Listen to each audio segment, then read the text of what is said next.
ingiriiska iyo midowga Yurub ayaa heshiis soo daahay wada gaadhay Khamiista maanta sida ay sheegeen madaxda labada dhinac.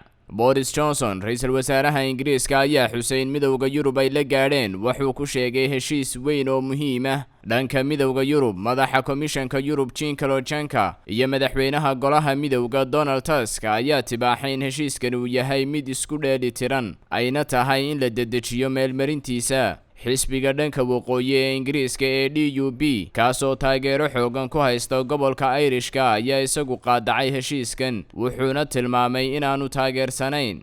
Hogaamiyaha mucaaradka Ingiriiska Jeremy Corbyn oo xisbiga Labourka hogaamiya ayaa isaguna heshiiskan ku tilmaamay kii ugu liitay ee uu arko. Wuxuu intaa ku daray inuu ka hooseeyo kii ay Theresa May la gaadhay midowga Yurub. Baarlamaanka Ingiriiska ayuu ugu baaqay inay ishortaagaan heshiiska. inkastoo ay madaxda labada dhinac heshiiskan gaadheen haddana weli ma aha mid dhammaystiran wuxuuna u baahan yahay meelmarinta labada baarlamaan ee Ingiriiska iyo midowga Yurub. haddii midkood uu diido waxa la gelayaa muddo kale oo hubaal la'aan ah iyadoo hawluhu ay dib u soo bilaabmi doonaan.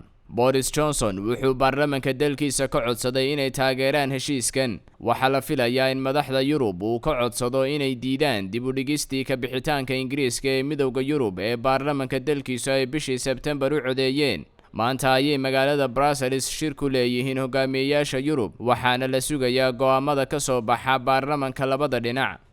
Khadar Haybasaab TV. adeega cusub ee shirkadda Dahabshiil iyo eDahab casriyeynta hanaanka cusub ee xawilaadda Dahabshiil. haddaba macmil adeegan cusub ee casriga ahi waxa uu ku sahlayaa in adigoo jooga gurigaaga ama goobtaada shaqo aad lacag ugu xawishid asxaabtaada iyo ehelkaaga jooga daafaha dunida.